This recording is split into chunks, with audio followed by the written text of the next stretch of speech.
For 40 years, Bremerton grew exactly the same way. Find a forest, clear the land, extend utilities, build a subdivision, rinse and repeat. But that era is ending right now, and it's not because we're running out of ambition. Hi, I'm Cassandra Lopez. I've been living and working in Bremerton and the greater Kitsap County area for the past 26 years. And I'm going to break down in this video exactly how this market's growth model is changing forever. Today, I'm covering 3 critical things: why the oldest playbook that built Kitsap County's older developments no longer works, which areas will benefit and which areas will struggle with this new reality, and what you need to know right now whether you're buying or selling in this market. But before we get into the specifics, let me give you a quick picture of how Bremerton and Kitsap County have grown over the last several decades. It matters to understand how it's shifting right now. For generations, the growth pattern here followed a very specific model for a really long time. Developers would find areas of forested land at the edges of the urban areas, push the utilities out to reach them, and build low density subdivisions. And then the families would, come in and fill and buy them and fill them up. It worked because land was cheap. The county kept expanding its growth boundaries to accommodate for all this infrastructure. And Naval Base Kitsap helped anchor strong employment and strong demand for those new builds. But here is what is changing everything. Washington State has stepped in and told Kitsap County that the plan it's been running is no longer legal. The county's housing element was declared non-compliant by the Growth Management Hearing Board. And at the same time, the land that was used to make this infrastructure a reality is now either out of reach, no longer affordable, already built out. They're not making any new land. And this video is about what comes next. Which areas are positioned to absorb the demand under this new model, which areas are exposed, and what it means for anyone making a real estate decision in Kitsap County right now. So let's get into it. The old model. If you want to understand Bremerton's growth, because this whole area was covered in trees at one point before anybody lived here. For as long as most people can remember, the development playbook was simple. Find a large parcel of forested or agricultural land on the edge of some other urban area, negotiate a rezoning or an urban growth area boundary expansion, build out the utilities to reach it, and then sell off the lots. The urbanists documented this clearly in a 2026 analysis. Over the last 20 years, growth in the greater Bremerton area has sprouted outwards from the urban footprint into the forested and agricultural lands around Bremerton, Port Orchard, and Silverdale instead of infilling the existing urban footprint. The single most dramatic example of this was in 2006, when the county expanded the Silverdale urban growth area from 3,456 acres to 7,400 acres in one move. That decision doubled the designated development zones and opened thousands of acres of forested land to be targeted for more suburbs and urban development. It felt like a rational decision at the time. There was the demand, there was the land, and the formula that had been working thus far for decades. And it had been working for a reason.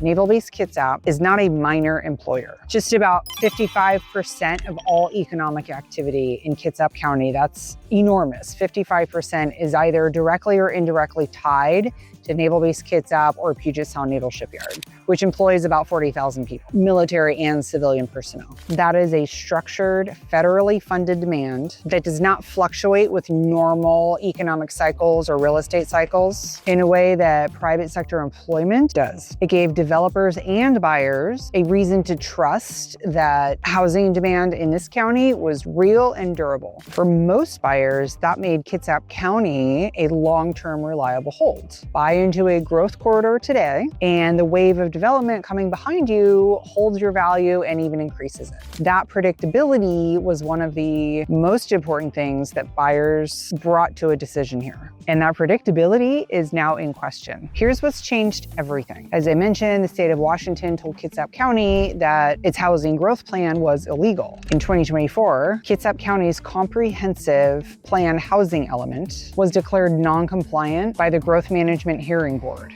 The ruling found that the county had overstated its available housing supply, was actively preventing infill development, and had ignored wildfire risks in its planning. And this wasn't the first time. According to the urbanists' analysis, this was the 4th time that Kitsap County had been reprimanded by this board. At the same time, the geography of Kitsap County is very limiting for new development. In Washington State, Kitsap County is the third densest county behind King County and Clark County, and roughly 2/3 of those 190,000 people live in or around the greater Bremerton area. There's water on 3 sides and multiple locations, and good affordable land is just unreachable and doesn't pencil for developers to access. And the economics confirm it. New construction in Kitsap County will remain constrained by land availability, permitting timelines, and labor costs, according to an analysis published in February of 2026. And that constraint is not going away anytime soon.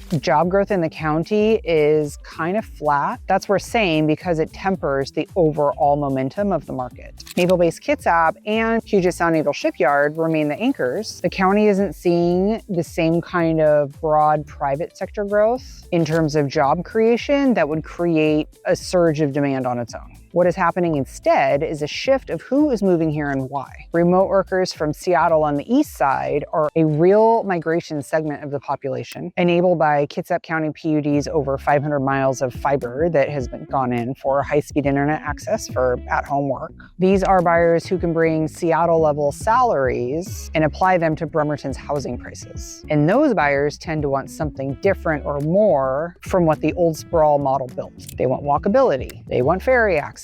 They want established neighborhoods, not a subdivision an hour away from amenities. The old model built one type of buyer for one type of location. The buyer type has changed, and the county can no longer keep using the old model for the current demand. Now, if you're thinking of moving to Bremerton or Kitsap County and you're trying to find an area that would work for you, would be the best match, so maybe you are an East Side worker, maybe you are looking for something with a more urban vibe and high-speed internet, or maybe you want something that is out in the sticks and super rural, I put together this awesome neighborhood quiz that will match you with the kinds of neighborhoods you're looking for. There's a few questions in there, ask you a little bit about what you're looking for, and then at the end, you get personalized results for what might be the best fit for you. You can take the quiz for free, the link's in the description, and now on to the next segment. The neighborhoods that are going to benefit from this shift are not new. Many have been here for over a century. What's new is that the market is finally being pushed towards them. Let me start in the city of Bremerton itself. The city's 2024 comprehensive plan, which was updated in 2025, designates a center strategy that focuses population and employment density into downtown Bremerton, Harrison Heights, Manette as a neighborhood center, and district centers along the Wheaton Way and Charleston Boulevard corridors. Manette, which is connected to downtown Bremerton via the Manette Bridge, is one of the most interesting neighborhoods in Bremerton right now. It is on the east side of Bremerton, so it is considered East Bremerton. It's a walkable, established neighborhood, lots of craftsman homes, lots of mid-century homes, ranging from mid-400s all the way up to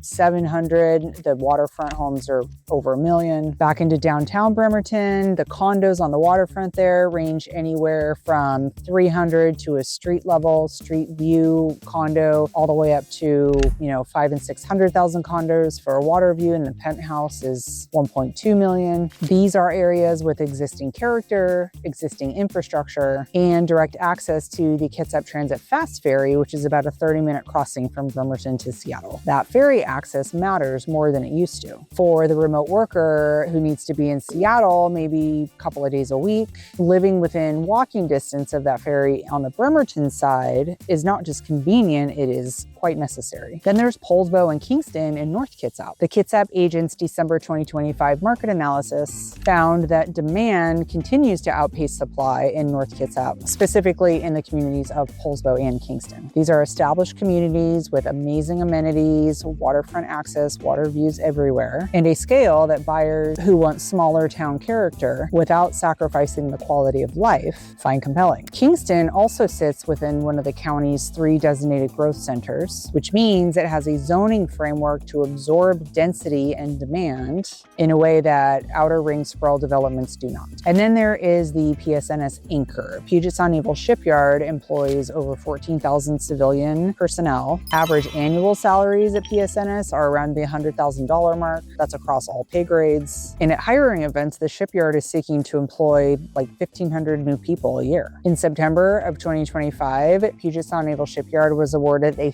$377.7 million contract for seismic resilience work on dry dock number 4, with a drafted environmental impact statement currently evaluating additional multi-dry dock improvements. This is a multi-$100 million federal investment into Bremerton's anchor employer, and it's actively underway right now. Neighborhoods within a practical commute of PSNS, with that existing infrastructure and walkability, are the ones best positioned for the next decade in this market. But the real story is happening in parts of the county that the old model built. And this is the part that no one's really talking about yet. Here's a specific number that tells you everything. Silverdale's Regional Growth Center is currently at 17.3 activity units per acre. The state minimum to maintain federal transportation funding is 18 activity units per acre. And that minimum is scheduled to increase to 44 activity units per acre by 2044. That's a really large gap to close. According to the Urbanist's 2026 analysis, Silverdale is dangerously close to losing federal transportation funding because it has added very few new housing starts in the last 25 years, even though it was designated as a regional growth center area specifically to absorb that density. This is what happens when an area zoned for one thing is used for a completely different thing. More broadly, between 2012 and 2023, more housing was built in Kitsap County's rural unincorporated areas than in the designated urban growth areas. The county's own 2024 plan has set a goal of 85% of the new growth going into the urban growth areas between 2024 and 2044. The actual track record over the past 20 years has been 48% of new construction going into the urban growth areas. That gap between the plan and the reality is where the risk lies for homebuyers. The developer economics are also working against these outer areas. Kitsap County's lower home prices relative to King County's median home price of almost $1 million and Snohomish County's median home price of around $800,000 makes dense infill development in rural Kitsap uneconomic without incentives. A developer can sell the same apartment building for far more in downtown Bellevue than in rural South Kitsap. When the economics don't work, builders will go elsewhere. And when builders go elsewhere, that wave of growth that buyers have come to rely on does not materialize. The specific areas most exposed are outer ring subdivisions that were converted from forests or farms without adequate municipal services, transit access, or walkability. These are locations that made sense under the old model, but now are in a different position now that that model is losing support from the state and from developers. This is where most buyers are making a mistake right now. They are choosing a neighborhood based on price alone without understanding which part of the county's growth model they're buying into. In this market, that distinction matters more now than it has in the last 10 years. When the whole county was moving together, a lower priced outer ring home still felt approachable, and it appreciated because the growth wave eventually reached it. That assumption is now worth questioning before you sign on the dotted line. So what does good due diligence look like in that environment? Is the neighborhood connected to city water and city sewer? Are there any public transit access points, or is it incredibly car dependent with no alternatives? How close is it to the ferry or PSNS or any one of the naval-based Kitsap installations? Second, understand the market conditions you're operating in right now. As of May 2026, Kitsap County has about 4.5 months of inventory. Currently, there are 746 active listings countywide. That includes single-family homes, condos, townhouses, manufactured homes. A well-priced, well-prepared, and well-presented home is still selling very quickly, sometimes even with multiple offers, even in this market. On paper, it's a seller's market, although buyers definitely have control right now. So while there is more room and time to look and negotiate, there are some properties that you're not going to want to wait on. Third, know your financing reality. Current rates are about 6.5%. If you're using a VA loan, that's still one of the most powerful tools in this market. Not only do you have the best rates usually, but you get in the 0 down, seller pays your escrow fee. If you're a cash buyer or bringing significant equity from a previous home sale, you probably have the most options and flexibility in this market. And fourth, be honest about the long-term costs of ownership. Buyers in 2026 are increasingly focused on energy efficiency, insurance costs, and maintenance costs costs, long commutes, which equates to gas costs, cold winters, which means heating bill costs. So the home price itself is not the whole picture. If you're considering relocating to Kitsap County in the next few months or maybe the next year, and you would like to get some advice with somebody who's lived and worked here for the last 26 years, shoot me a text, give me a call, send me an email. We can strategize together based on your budget and preferences, what locations and areas and home styles might work best for you. We can predict the future together. Here's a piece of the puzzle that nobody's talking about. The sellers who are winning in this market and the sellers who struggle are often in the same zip codes. The difference is not location, it's strategy. The current data will tell you what the market will support. For example, as of May 2026, Kitsap County's median home price was high 500s. As I mentioned previously, homes that are well prepared, well presented, well priced are selling very quickly. But right now, that is the exception rather than the rule. It is very common to see homes on market for 30 days or more with several price reductions before they sell, which puts buyers in a considerable advantageous position concerning negotiations for pricing and concessions. From April 2026 to mid-June 2026, we've added about 300 units of inventory to our existing inventory, so it's gone up about 70% since April. That is an incredible spring market, which means that all of a sudden there's all this supply to choose from for buyers, which means that sellers have to account for that somehow by either pricing below market value or offering concessions or rate buydowns or a combination of all those things. So what does a strategic sale look like in this environment? Pricing is always going to be everything, and even if